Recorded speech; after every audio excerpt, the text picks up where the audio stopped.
getting used to using a desktop after, I don't know, 10 years. Just picked up a lovely desktop. Now planning to use a lot more so that I don't have to carry my laptop every time from home. So yeah, that's my morning for you. Let's see who all are in the room. Hello, good morning. Saubana, Kumolika, Saubana, Vaishali, Sanjay Kohli, Berry Ganga, super good morning. Vivek Vasanta, soft hearted soul, Shikha, Rohini, Veena, Shalini, Rekha, Kirti Khera, you are my guru and everything always keep you in my mind. That is so sweet. God bless you, darling. Super duper good morning. Absolutely. So there's a reason why today I didn't keep a theme, because lately I've been noticing because of themes, instead of answering questions, I tend to get into a rant where I'm just like, taken the topic and gone super deep. So I want to today be available for doubts, questions, anything that you want to ask. So today is a pure Q&A session. You decide which topic you want covered, you decide what you want answered. So would love to have each one of you send in your questions as soon as you can so that we can start the session ASAP. Yes? Fabulous. Priyanka saying you're looking gorgeous. That's so sweet. Thank you so much, darling. Enchantika Trembling saying good morning. Yogita Sanjay Thumar is saying good morning. Saubana, hi Dipali. Bani0228 is asking, my mother-in-law died recently and so the abuse at home stopped. Now I'm at peace, but I'm not happy. How to find happiness? I think, Bani, sometimes what happens is that we've numbed ourselves from all of the pain that we are going through, not realizing that when you numb yourself of the pain, you're basically numbing yourself of emotions. And so you'll end up even numbing yourself from all of the goodness of the world, right? So when we close our expectations from life, then what we've done basically is we get disconnected from our own wants, needs and desires. And a lot of times what can happen is that because you've numbed yourself from the pain that you were experiencing or the abuse that you were experiencing, you've also stopped connecting to your joy. So I'm going to ask you to build your joy like a muscle. So I want you to start to re-examine and re-look at what were the things that used to give you joy. Was it going on a nice long drive? Was it just reading a book? Was it connecting to nature? Was it just going for coffee with friends? Today we live in a masculine energy world that tells us that all of the things that feminine loves and enjoys are actually time wasters in comparison to the productivity that we women can have. And I'm a big believer that from a certain time in the day to a certain time in the day, live in the masculine energy to achieve your targets and deadlines and commitments and promises and everything else that you make. But you also must have the feminine side awakened, which a lot of us have killed because the world doesn't appreciate the feminine side. So learning to go shopping, going for massages, going for coffee, and then look to do everything with joy. Treat joy like a salt on top of the food that we put, to make it tastier. So ask yourself in every activity, okay, I'm going to be having coffee right now. What is it that I can think or do to make this coffee experience a little more joyous? And when you have those kind of conversations, okay, what I'm going to do as I sip my coffee is, with every sip, I'm going to say one gratitude. Let's say that becomes your way of sipping your coffee. So I'm grateful to God for having such a beautiful house. I'm grateful to God for, and you start to connect with gratitude, you start to connect with, the blessings of the Lord, you start to connect with things that give you joy. Maybe you won't experience them immediately, but I can tell you what will happen is it will start to open up that chakra, that center that has shut down, the emotional center that has shut down, and slowly and steadily you'll start to find things where you'll be like, I'm not saying you're going to be ecstatic or you're going to be thrilled. I'm just saying at least start to see if you can bring back what used to feel like fun, and slowly and steadily the childlikeness which goes away. Remember, childlike people have a huge imaginary center where they can connect with their fantasies, with their visions, which the more real we become in the world, the more we get disconnected. The more mature we become, the more disconnected we get. So I would love for you to spend time in your imaginary world, in your fantasy world, trying to see what are the things that, create that dopamine hit, the joy center awakening. Yeah. So try all of this and see where this goes. Give yourself some time, remain patient, but work hard towards it. Yeah. All right. Let's look at a few more questions. Archu Vriksha is saying, can you talk a little bit on attachment with friends and family? So Archu, my take on attachment is a lot around the fact that, if you truly want to be there for people, if you truly want to help others, then what we need to do is take a step back and notice how to be that person for them. A lot of times, if someone else's pain is becoming your pain, if someone else's, personality is becoming painful to you because they are not acting in a manner that you would like them to act, which is where attachment comes into the picture, then I think taking a step back and learning to accept people for who they are, to me, is one of the most beautiful ways to be attached, detached. So attachment is when people have to match your expectations. Detachment is when they can be all of who they are and yet you have learned to love them. And I think learning to love people for who they are rather than who you expect them to be is how you evolve as a person. So if I had to speak about attachment, I think attachment can cause a lot of suffering because people don't behave the way we want them to, true or not. And then what happens? Then we start to get upset, we start to get sad, we start to get bitter, we start to get resentful.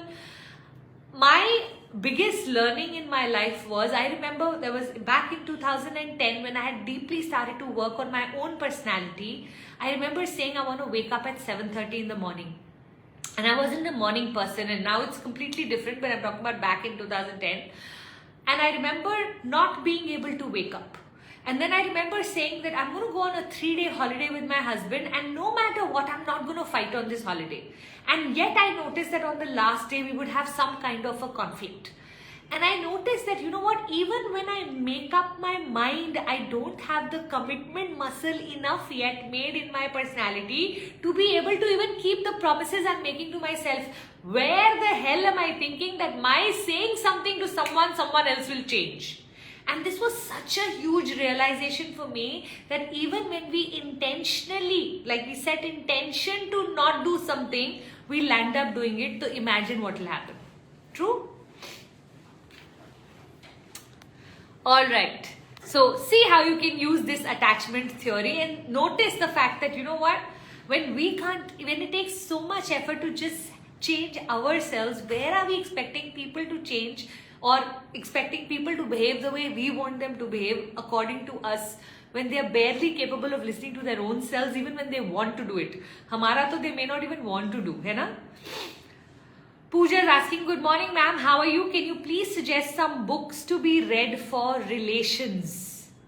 That's a great question. Let me do this. Let me get a list of 5 books, put on a poster and share it in my stories, okay? Because I would love to. Right now, currently, I have so many books on relationships. Even here, I can see so many books just in my bag right now. Not all are on relationships, but a lot of them are. So I would love to share some of those books with you, my sweetheart. So again, in relationships also, there is so much of variation. Is it boundary settings that you're looking for? Is it to connect? Is it the spark that has gone missing? Is it to go from how to handle conflicts properly? Or is it to, attract the one that is meant for you? There's just so much variety that I'm currently reading. So let me create a combination of all of these and share 5 books. So Team Life by Design, if you could just make a note, ask me to send you my favorite top 5 books on relationships right now, and then we'll make a poster out of that. Lakshita is asking, Pooja, my mother-in-law sometimes talks with me good and sometimes not even responding, even if I try to communicate and resolve. She's not even opening up. This is really difficult for me to manage. I think, Lakshita, it's so important to start to understand that every morning we wake up with a new perspective on how we want to operate on that particular day. Let's say I'm close to my PMS, I will be shut down and a little more cranky. Let's say it's the end of my, it's a new week. I've just finished my periods. I'll be a lot more extrovert. So the more we start to understand that women are cyclical, okay, instead of believing that, okay, why is this person blowing hot, blowing cold all the time, you need to notice that, there are days when they will be warm. Those are the days, beautiful days to connect with them. And then there are people on days where they just don't connect, right?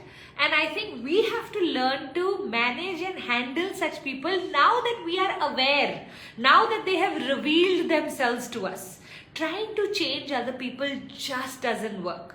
So I have some friends who are constant, and those are my dependable friends. And then I have some friends just for partying, just for going for movies, just for going for exercise, just for going. And why do I have them in blocks? Because I feel like that works so much better. So the same way, I want you to start to study your mother-in-law a little more and see which days work for her, which days don't work for her. Are there particular times in the day where she's more responsive, or is it a particular topic that she tends to shut down on? I have a feeling if you just study this a little more in detail, you may not remain as random as it's feeling right now. And if it still remains random, then you should just know the days she's responding, use her completely to whatever answers you need. And the day she's not responding is your free day or break day. You know how in school we used to have free period? Same way I would like you to believe, oh, today she's not in a responsive mood. I will do whatever I feel like. Tomorrow we'll see if she's any better. And I think learning to deal with people where they are at is such a mature thing to do, and you will see that a lot of people have different days, different attitudes. Yasmin, I want to become a personality development trainer, but no idea what to do exactly. I have no support of my family. Even my husband left me and I'm feeling totally stuck in my life. What to do? Yasmin, I have a beautiful program called Coaching Mastery where I teach the business of how to be a trainer, facilitator, counselor, coach, all of these things. If you're interested in serving people and making money from it, please, I highly recommend. I think it's happening on the 5th and 6th of October, which is the first Saturday and Sunday of October. See if you can keep yourself free. Register for my Coaching Mastery program. It's 2 full days. We go from 9 in the morning to 6 in the evening for 2 full days where I'll show you the entire roadmap of what you need to do for the next 90 days so that 2025, you're not stuck, you're not lost, and you're not wondering how to operate. Yeah? Anusha Gupta, if you've been working all the time, housework as well as career, still your husband taunts you for being lazy, what to do in such situations? Anusha, you may not really love my answer, but one of the things I remember one of my relatives told me, which really stayed with me, was never judge yourself through the eyes of your spouse. And honestly, it was such a beautiful advice, because up until that point, I used to keep narrating to people what Puneet had said and how badly it had hurt me. When this relative of mine was explaining to me, they said, Pooja, in a fight, what is the purpose of a fight? When someone is angry and hurting, they want you also to be angry and hurting, right? So they land up saying things that they are experiencing that they want you to match the emotion in. Anybody in your life who's being derogatory, who's being, not justifiable, who is labeling you, who is misunderstanding you for the person that you are, please understand that they are projecting their own reflection onto you. Which means what? That by saying these sentences, they feel better about who they are because they need to put others down for them to feel better. There are 2 kinds of people in this world. One who loves themselves for who they are and build other people up. One who needs to put others down to feel better about themselves. So, especially when it comes to a spouse, right? It doesn't matter how much you do. If it doesn't suit them, or if you're missing that one thing that they need from you that you're not providing for, they can put any label they like on you. I've had labels like you're so childish, you're so greedy, you're high maintenance, and whatever else was the most convenient for him to say to me to be able to shame me so that he could control me, right? I got over those labels. At some point I realized this was all control, words to control, so that I spend the rest of my life trying to prove to him or to whoever is putting these labels on me that I'm not that.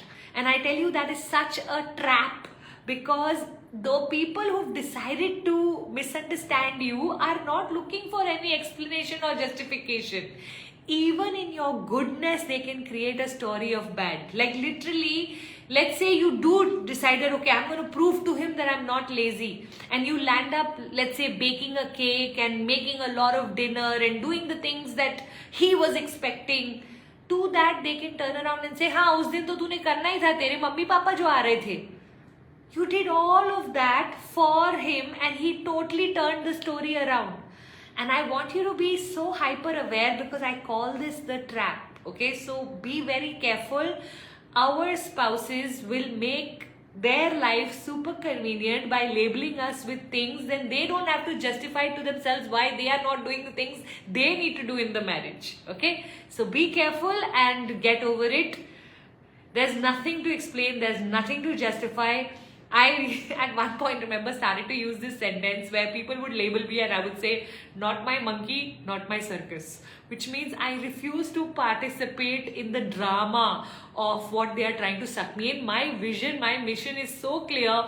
I know where I'm headed. Either I can attend to all of this kitchad, or I can rise from the kitchad and go to where I need to be. And can I tell you, the good people will join you where you go, and the ones that get left behind deserved to be left behind. True or not? So all the very best, my sweetheart. Do not judge yourself from your spouse's eyes. It's so unfair. Shikha Malik, how to stop overthinking? Overthinking lives in the brain. Action, movement of body stops overthinking. So all you need to do is get into action. So think about what is it that you are overthinking, okay? Whatever you are overthinking, you can split that list into two sides. One is called what is in my control, one is called what is not in my control, or what is in God's control. The list that is in God's control, I highly recommend you leave it to God. You trying to participate there is only going to create anxiety, worry, and not a great place to be in. So if I'm praying, let's say my son is traveling to some Leh Ladakh on a bike, motorcycle expedition. Now, what is in my control? To be in touch with him, to ensure his bike is safe, whatever conversations I need to have with him. What is not in my control? His accident, his anything that can go wrong, that's not all in my control, right? So I will outsource my worry to God. So I'll say, God, I'm putting a protection kavach on him. Now you please look after and make sure the things that are not in my control, you do well with that, okay? Now what are the things in my control? I will do, which means I will tell him, you know what, every night beta, when you get into the camp, make sure you message me before you sleep, otherwise mama won't sleep. What is in my control? I can keep in my control. What is not in my control? I must build faith and surrender in the universe, that the universe is on my side. And one of the things I do a lot is have these conversations with God where I say, you know what, I'm going to help 500 people of yours. You please protect my 5. Okay, so I've just given you an example of overthinking for others or worrying for others could be one of your overthinkings, right? What other things are overthinking? What will people say? A huge overthinking. I'm not good enough. Another place where we can land up spending a lot of time, right? Like that, I'd love for you to examine what in this is in your control. When I say I'm not good enough, okay, what's in my control, what's not in my control, what other people think of me, not in my control. Building my own skill set, my competency, all the places that I know I can improve, all in my control. Work so hard on the things that you can control. Move into action. The longer you sit, the more frozen, the more panicky you will get. The point is to move into action. till the time you are moving, the overthinking can't be too much. Okay, so I remember one of my teachers used to say, anytime you're overthinking, Pooja, put some music, the kind of song you like, and just start dancing. It's impossible to move into your body and for your mind to not stop. It has to stop, because now you're in your body, now you are enjoying. So a great way to break overthinking is to snap out of it. Sometimes where people wear rubber bands to snap out of it. Sometimes you can literally go into movement. People who exercise a lot tend to don't overthink too much, because your chemicals in your brain don't allow you to do so. So movement is the antidote of overthinking. And then of course, if you want to make it a little more conscious, do the what is in your control, what is not in your control. What is not in your control, you must surrender. Learning to build faith in the divine is a huge help. Do not operate in life without the divine supporting you. Please ask the divine for help. Please ask the divine to show you signs that it's helping you. You will be amazed at the amount of conversation you can have with God, and God literally replies back. So you can ask for 1111, you can ask for show me a feather. You know, when I'll go to the temple, I'll say, God ji, if today in my basket, when you return the mithai and the prasad that comes back and all that, if there is a red flower, then I know you've heard my prayers. Please give me a red flower. That day the Panditji will come with a red garland and put it around my neck and say, aapke liye. And I'll be like, how does he do that? But it's crazy. Once you start to see it, you can't unsee it. Once you start to believe, the faith keeps getting bigger and bigger. And I can tell you what all faith can handle for us, nothing else can. So highly recommend, build faith in something. Some of us like to build faith in our Guruji, sometimes in our religion, sometimes in spirituality, sometimes in the soul kingdom. You decide, is it cosmic intelligence for you? If you are more science-based, build it in the universe. If you are more religious, build it in a God. But build it any which ways, because no point operating in such a dangerous world just by ourselves. We can go crazy sometimes, yeah? Isha, I'm an interior designer. My job is to work with contractors and laborers on daily basis. But because I'm young, they take it for granted and it affects my confidence. How to not lose myself? So Isha, I think young is something that I keep telling people, do not bring it into your career. It was beautiful till the time that energy was there in school and college, because school and college is all about age, okay? But the minute you start your career, there is no young and old, to be very honest. So my suggestion, take this limiting belief and put it in the dustbin, because can young people still operate from training their contractors and laborers correctly? So I would love for you to make a list on what are the things they do, and I would love for you to make a list of consequences and rewards. Can I tell you, most people are not doing things against you, they're doing things for themselves. So if they find it that it's easy to make a fool out of you, they will. But it's not to make a fool out of you. It is more because it's so much more convenient to escape, because they know that the repercussions of doing that to you will not have any great consequences. So I would love for you to create consequences. So in my house, I have my list of things that trouble me with my staff. So let's say one of the things that trouble me is after lunch when they come and say, Bhabhi ji, dinner mein kya banaye? So can I make a menu in advance? Yes, I can. Okay. Let's say they tend to ask me for too much advance. So can I keep a rule that the advance will only be equivalent to the ability to pay back within 10 months? More than that advance we don't give.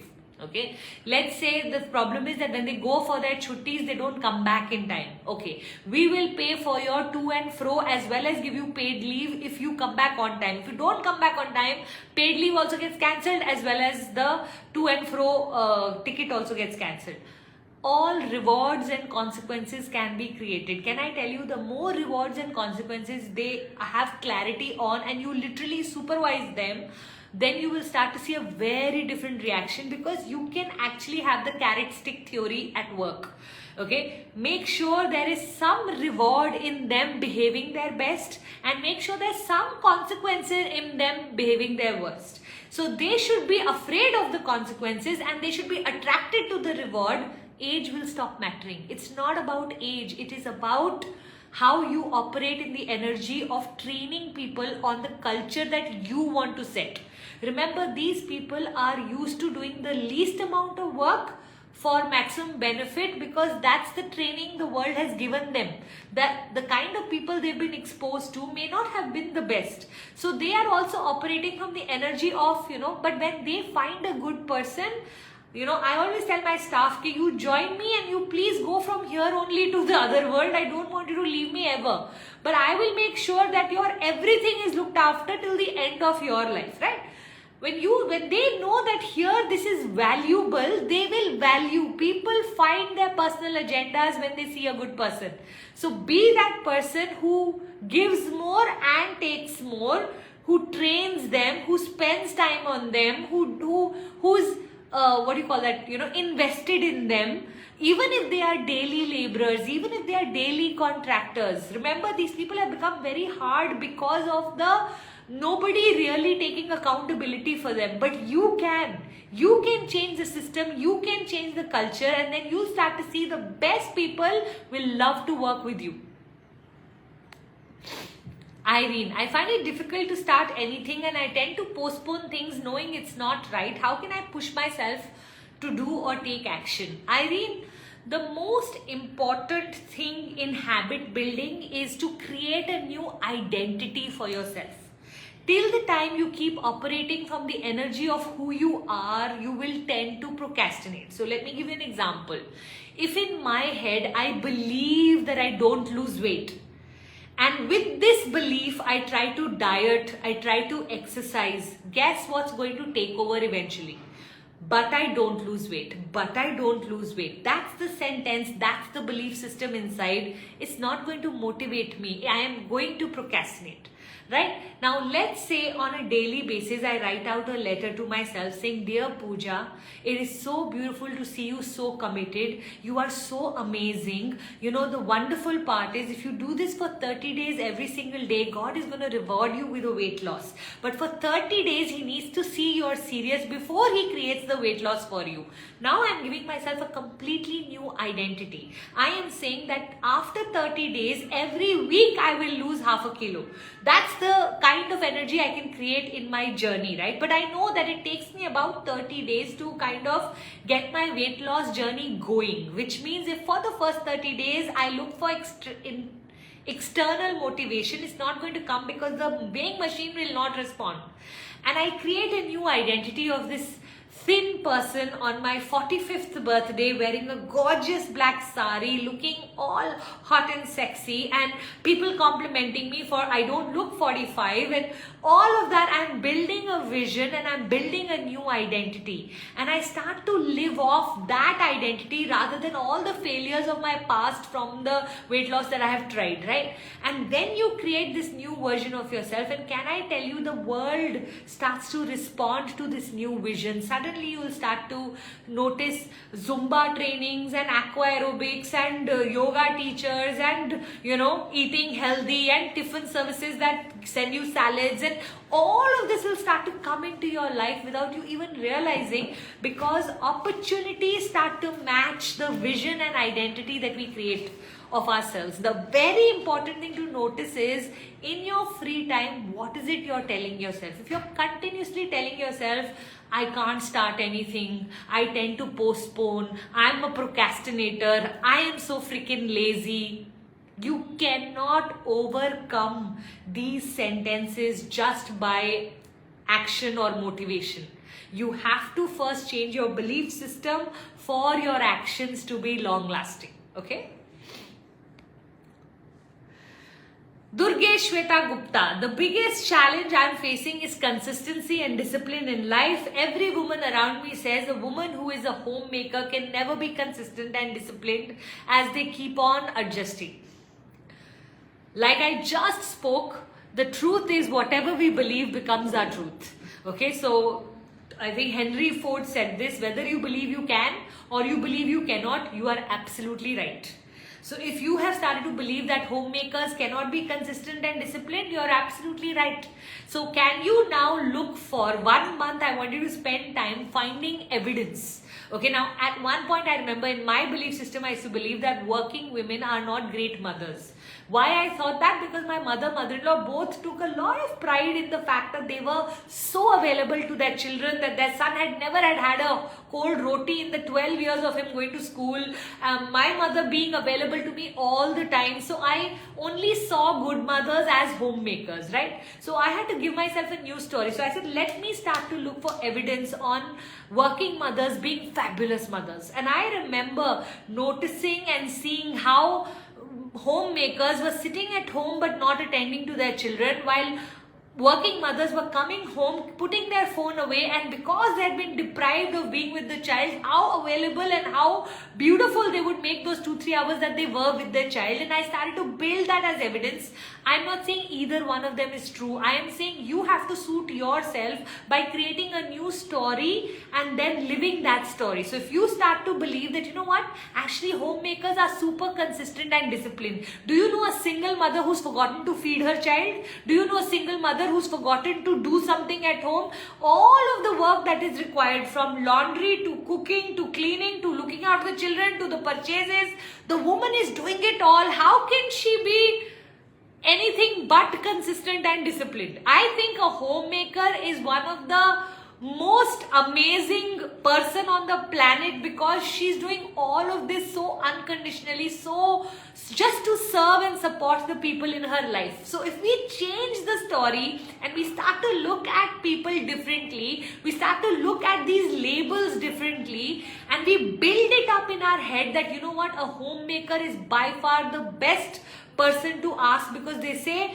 that, you know, those who are busy are actually the people who will get your things done. It's the lazy people you have to worry about. Can a homemaker also be lazy? Of course, but we are not even noticing those. We are building, who are those amazing housewives? I won't even call them housewives. Who do you know who's a freaking domestic goddess? And I want you to start to build your your perspective or your opinion on domestic goddesses and how they are. Become that, so that you can start to connect to that energy and go, you know what? Adjustment is not a weakness. Any relationship requires it. It is when you love someone a lot, you understand that they will also compromise and you will also compromise, because what is the difference between your relationship with your neighbor and your relationship with your man? It is the fact that you will not compromise for your neighbor, but you will compromise for your man. So what you're calling adjusting as a negative thing, I think is so beautiful. You know, my husband says I'm 51% in his life. I say he's 51% in my life, and both of us fight over adjusting with one another. नहीं, last piece आप लो, नहीं मुझे तो चाहिए ही नहीं, नहीं आप लो, नहीं आप लो, and हम उस पे लड़ रहे हैं. How beautiful is that when you're fighting to give more? Isn't that wonderful? So I want you to change the story. We are right now living with disempowering stories of the world. I need you to create new stories. If you want to be the 1% in the world, you're going to have the 1% thought. While 90% of us are brilliant at creating negative stories, because that's an autopilot system in our body. We have a default mode for negativity. Positive stories are created by us, and then we look for evidence in the world, and as we keep on building the evidence, we start to become a new version of ourselves. Okay, so look for all your limiting beliefs and one by one remove them from your body, so that you can start to become the most amazing homemaker, domestic goddess and working woman with consistency and discipline. Okay, lovely. Let me go right to the bottom to see if there are any new questions, so that we can take all of the...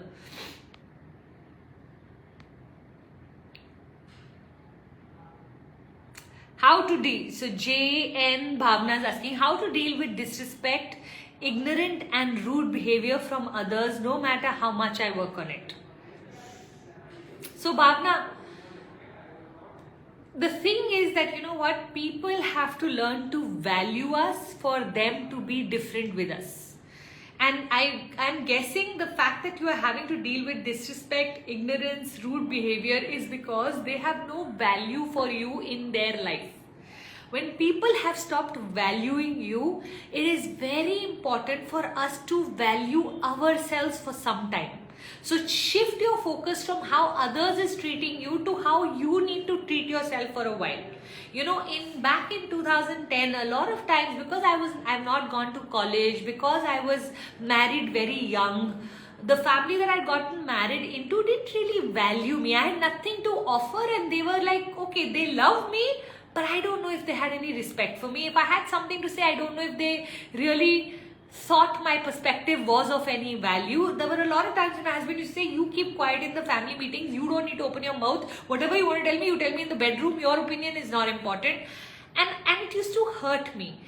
But you know what? I realized that underneath all of that behavior, there was a part of me that did not even self-respect my own self. Even I did not think what I had to say was important. I would also speak too much. I would also not mean what I say what I mean. So I feel like a lot of what I was is also because who I was projecting myself to be.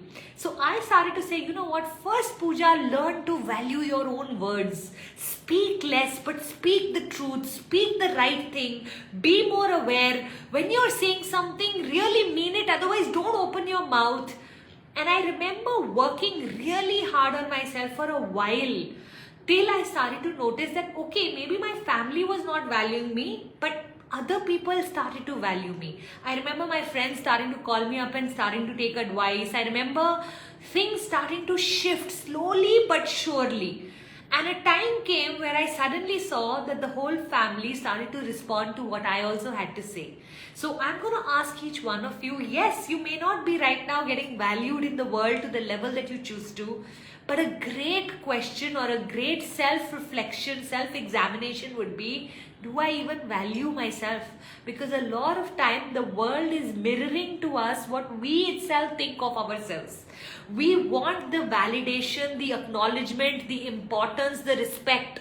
But you know what? We haven't spent enough time building it within ourselves sometimes, which is why we could be not getting it. Now, after you build it, if you are still not getting it, you're in the wrong environment, my sweetheart. Which means these people are not worthy of you. That means you need to get rid of these people. And one of the things I've noticed is when you become worthy, God has this very smart way of energetically keeping similar people together. So when you start to rise in your vibration, either this person will disappear. I want you to think of some people in your life who you've had problems with that do not even exist in your life as on today. They were very important 5 years ago. Where are they today? But because you shifted your energy, they couldn't stay in your energy, or they changed and became friends with you. Literally, that's what happens. So the more we focus on other people, the more we actually lose ourselves to the situation. The more, remember, we build our lives inside out. A life by design is basically us focusing on ourselves, changing our vibration so that God automatically removes these people. What about relatives? I am telling you, the relatives that right now are seeming very close to you that you can never get rid of will suddenly disappear. They'll have a transfer, they will get moved to Canada, they will suddenly have a misunderstanding with some relative, other relative, and they'll stop coming for all family occasions. You will be amazed at how there's a vibrational match in the world, and that if you are an 8 on 10, 3 on 10, 4 on 10, people can't touch you. They can't even have any impact on you. So work on becoming that version of yourselves that grows so much that these people, even when they speak to you, the words will not hurt you. They will stop impacting you. You think today you can hurt Shah Rukh Khan? Why you can't hurt him? Because where he is vibrationally and where we are is not a match, right? Same way, I want you to start to know this, that the people who are currently hurting you is because you are on the same vibrational match. We don't realize this. I heard Sister Shivani say this once and I really loved what she said. She said, we become who we think of most. We become who we think of most. And can I tell you, who we are thinking about most is the one we dislike most. And who are we becoming more like? The one that we dislike. From today onwards, I want to replace all of the people that you are busy disliking and thinking so much in the shower, on the potty, in the bedroom, before sleeping. You're continuously reliving the dirty, toxic sentences that have been said to you that are sitting like arrows in your heart. You keep reliving them, you vibrationally get stuck at the same level as those people. You want these people to be removed from your life without you doing anything? Just start to think about better people. Okay, I want you to make a list of all the great mentors, guides, influencers, people you admire, people that you get inspired by, and I want you to spend a lot more time with them. Your being in this room with me right now tells me that you are already someone who's working on your vibration. You wouldn't be attracted to me if you were not in that journey. So I can assure you, you're already working on your vibration.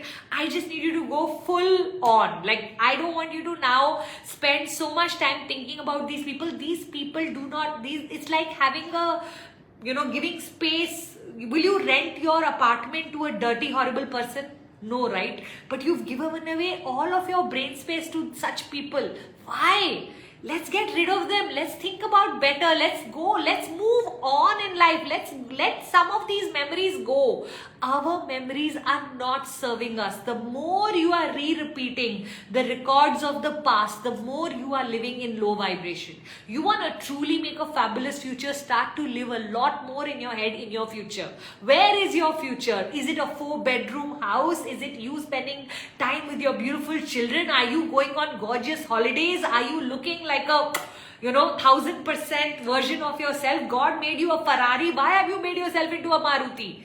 So for every single one of you, start to see how much people who live in their future and create their current reality from their future are so much more superior than the ones who are stuck in the past. In 1996, my Buaji said this. In 2008, my husband said this to me. This one cheated on me. This thing on me. You live there. Guess what? God has made an automatic system of how to design your life, which is angry people keep getting more angry. Sad people keep getting sadder. Grateful people get more opportunities to be grateful for. You start to live in the positivity of life, you will start to see more opportunities coming. You start to think of yourself as a victim. God will give you every reason to become victim. Acha bhala, you will be walking. Your friend who's positive will walk through the whole thing. The minute you will come out, it will start raining. You'll be like, uska kaise pass ho gaya, main kaise atak gayi? Because you're creating opportunities of negativity because you live in that energy. Whatever energy we live in, we create more of. Alright. Got it, right? Lovely, fabulous. I'm getting married in November, post a divorce of 5 years ago. Now everybody wants me to start baby planning post-wedding and leave my job.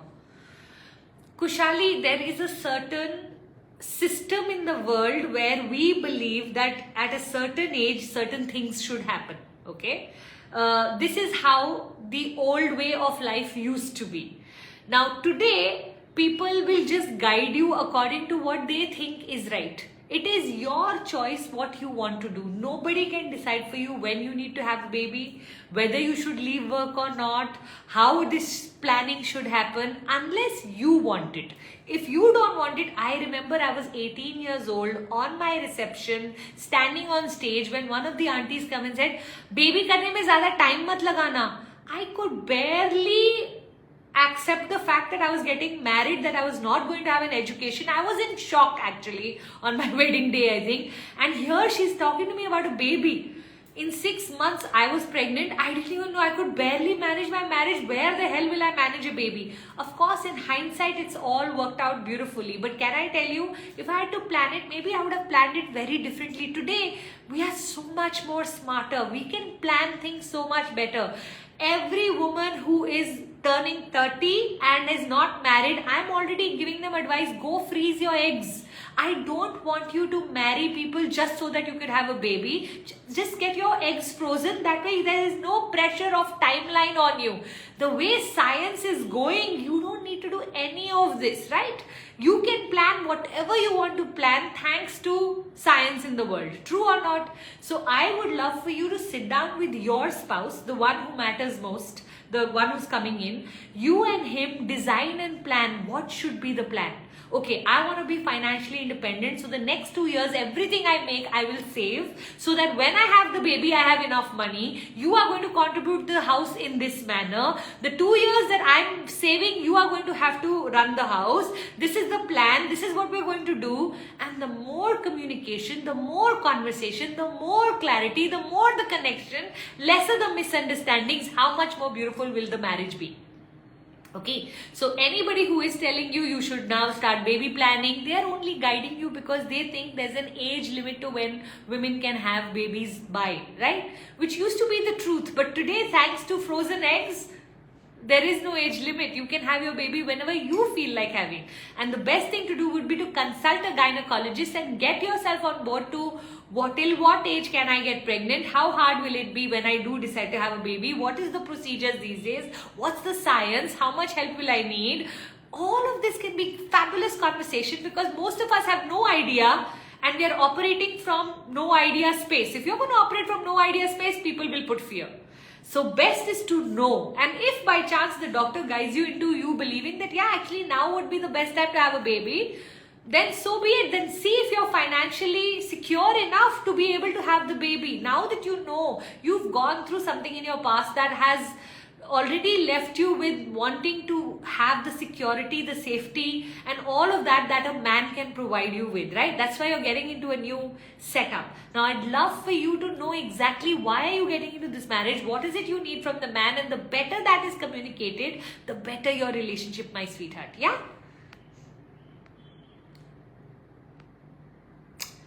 How much does books help you learn compared to other learning sources? Anita, for me, books will still be my number one way of learning. So the way I learn is when I'm interested in a topic, I will order all the bestsellers, maybe 10, 12 books at one go and start reading them on that one topic. Kahin se kuch lungi, kahin se kuch lungi. They say when you copy one book, you're copying. When you are reading 12 books, you are researching. You're a freaking PhD in that topic, right? So I have this whole thing of I need all of the information that exists, and books somehow are still very, very deep. Books, after which I love podcasts, okay? Now, if I have to pay for it, of course, courses also help a lot. So courses, but the expensive ones. I don't even now join a course if it is in thousands. Like it's not going to be worth my time. I need it to be a heavy duty course because of the amount of learning and money I've spent on learning. So knowing you, because I know you, Anita, I think for you also now you need to look at the higher courses, and if they're too expensive right now, if you're feeling like they're a little out of our budget, which sometimes I have to also save money to join some things because they're so expensive, books are the most reasonable but most in-depth. So I think value for money wise, I think books, I read almost a book every alternate day. That's my average as on today. Like anytime I'll be sitting, I'll be having a book in front of me. I will never be bookless at any point. There will be a book in my hand that I'll be reading, because if I'm not on the book, guess what I'm doing? Scrolling on my phone. And that I know is a time waster. So I can either choose to be a consumer or choose to be a creator. If you want to be a creator, read. If you want to be a consumer, be on your phone. So such a vast difference between the 1% of the world and the 99% of the world. 99% of the world has been now made to believe in their life that, you know what, they don't even have a time to think that there can be a better way. They are consumed. They are gone. So the 1%, what are they doing different? They are owning their time rather than being a slave to the time.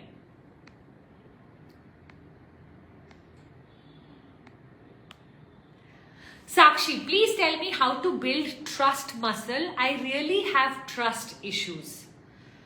Sakshi, I will need to know a lot more around your trust issues to guide you right.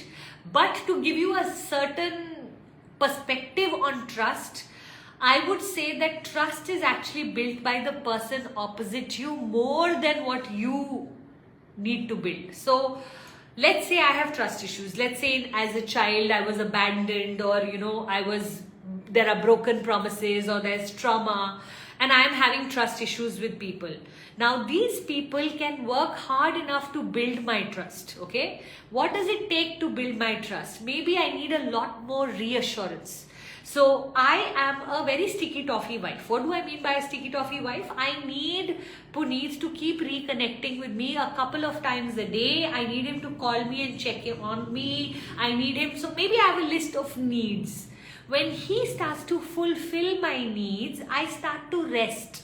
Then I don't need the level of reassurance that I needed right in the beginning of this relationship, when I had a lot of doubt on whether he'll also turn out to be like people in my past, right?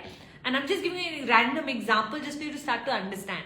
So who has actually built trust? The person who could have broken it, right? And for me, a lot of learning about trust has been around the fact that confidence is not actually, or trusting someone doesn't actually mean they will not cheat on you, that they will not lie to you, that they will not, that's not what it means. What it actually means is the fact that you will be able to cope with it if something happens. That's confidence in a relationship. Confidence in a relationship is, yes, I trust you, but I don't blind trust anybody. Like, I'm not a believer of blindly trusting anybody. Do not put yourself in that situation. More, I would love for you to say, okay, if he left me today, if he cheated on me today, what would be the things that would make me very, very insecure? Yes, love would be a problem. Okay. Money would be a problem. Okay. My security, safety would be a problem. My marriage would be a problem. My children will suffer. I will make a list of all of that and say, what are the things that are in my control? So that at least the things that are in my control, I want to be financially completely independent. I want to make sure I file my own taxes. I want to make sure that I'm not dependent on him 24/7. I should have a friends group beyond him. I should have my workout routine. I shouldn't give up on how I look just because now I have a safe and secure man. I should look after who I am, so that if ever anything happens, I know exactly how to get back into the dating game. To me, trust is all about making yourself so secure inside that when the thought of someone abandoning me comes, I should be actually believing their loss. If you can, Sakshi, take yourself to a level where it's not going to be your loss that they cheat on you or they leave you or they desert you, it's going to be their loss. And when that belief starts to come, you work and operate from a very different energy. I'm not saying you will still not get hurt. You still might get equally hurt. But hurt will be the only element you will be handling and nothing more and above. My problem is, because I do a lot of work with women, my problem is when we have a man, we give up everything. The woman we used to be before he was dating us, before our marriage, was a totally different woman. And somehow in our surrender, we decided that now I am going to give him 100% of all of who I am. It's a beautiful thing that we women can love to that extent. But you know what? Anytime you will love without any conditions in a relationship, the other person will start to take you for granted. You will end up creating and allowing the other person to mistreat you. So when you then complain about mistreatment, it's not fair. So you want to build trust. Firstly, work on who you are. Let your mind tell you this at some point, that the person who will ever lose trust on you, it will be their greatest loss. And when you operate from that space, the chances of you getting cheated become much, much, much, much lesser. The thing is, we are so desperate. We are so desperate because we don't have enough self-esteem. And I'm sharing all of this with you because I've been that person who is a complete sticky toffee wife who has asked her husband to report to her for everything. And I feel like I tortured myself at one point. And why are we torturing ourselves? And why are we behaving like this? I have had to move into this space and energy of knowing my own value before I could ask anyone else to value me. Having said that, I'm also going to add to this that, you know what? Learning to forgive a person is one thing. Learning to trust people again after they've broken your trust is not a necessity. A lot of people will tell you forgive, let go, move on. Yes, I'm willing to do all of that. But I don't want to participate in the drama of bringing this person back into our life, because now I know what they're capable of. They have revealed to me my value. So therefore, I may not choose to have them. A lot of times women that come to me where they've had broken trust, I tell them it's now, this is your lesson, this is the message God is sending you. Spend the next 700 days building yourself up. Then make up your mind whether you want to still continue to be with this person or you want to move on. In the meantime, if a person is working very hard to build back that trust because truly it was a mistake, I will forgive them. Okay? But if I feel like they are not working hard enough and they are telling me itself, they are shaming me and telling me, why can't you let it go, get over it, okay yaar, galti ho gayi, ab kya bacche ki jaan loge, and they are not putting in the effort required to build back the trust, then the trust thing problem is not mine. You broke the trust, you have to fix it. I cannot fix it. I can only forgive. But whether I forgive to move on or I forgive to stay, that's something I will decide for myself. You can't decide for me. So it's a lot of layerings that I feel like we need to understand when it comes to trust issue. I think this got a little deep. Okay. All right. It's 10:57. I'm going to have to start to wrap up a little bit. Oh, so sweet. I'm getting goosebumps listening to you. Listening to you minimizes my 90% of my issues. I love your perspectives. Thank you so much. I'm so glad you're all able to connect with all of this. And you know what? I'm really happy that I think we as women need to now start to work on our feminine energy to grow ourselves, to become the person who has learned to first respect, value ourselves. You know, I have seen the best of women with the lowest self-esteem when it comes to relationships, and I feel like we all need to work on that. You see, thousands of years of controlling, shaming, putting guilt, putting labels on women has somewhere in our DNA reduced us as the person that we are. And we need to build back who we are, and that takes effort, energy. But I really hope all of that ancestral trauma we can finish with ourselves so that our daughters and daughter-in-laws don't have to carry all of this rubbish. And how does that happen? When we start to learn to value who we are, when we start to work on our skill sets and our competencies, when we make ourselves independent. You know, I love this whole version of being a woman who can do everything for myself and then allowing others to help her, rather than being needy. When we are needy, we get stuck. Because then trust is always going to be an issue because we are needy, right? So anytime we get deserted fully and completely. But when a woman knows that she has everything to be independent, but she's choosing to be with others because isn't life so much more fun to live it with someone else rather than going on it on your own? Which is why I'm not a big fan of the extreme feminist movement of complete independence. I don't want to be completely independent. I want to share my life with people who I can trust. And if they ever do break my trust, 1, 2, 3 people break our trust and we lose trust on the world itself. Don't let the 1, 2, 3 bad people of the world decide how you're going to operate in the world. Trust me, good people will get good people eventually if you're willing to work the work. Sometimes God just wants to show us a few lessons because He doesn't want us to remain weak. And trusting other people blindly is a sign of weakness in our own personalities. We can totally change that, isn't it? Oh man, it's 11 o'clock. Alright, let's quickly take a picture. You know, whatever you learned today, you need to share in your stories so that I can share it in my stories. I love you all so much. Thank you for coming. And I'm so glad today I was able to attend to some of your questions because last few weeks, because we had topics after topics, we couldn't attend to questions, right? So, alright, let's take a picture. Let me come closer.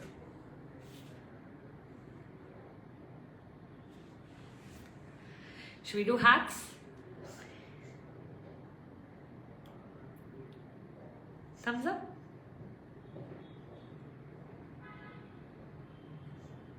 Kiss?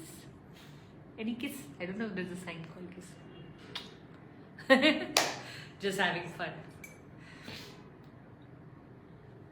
And if I didn't answer your question, I'm so sorry. I try my best to cover as many, but I could see there were so many doubts and questions that I couldn't cover.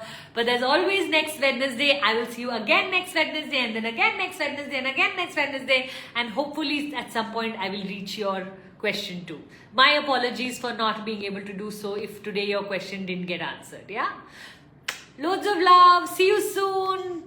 Take care of yourselves. Have a great day.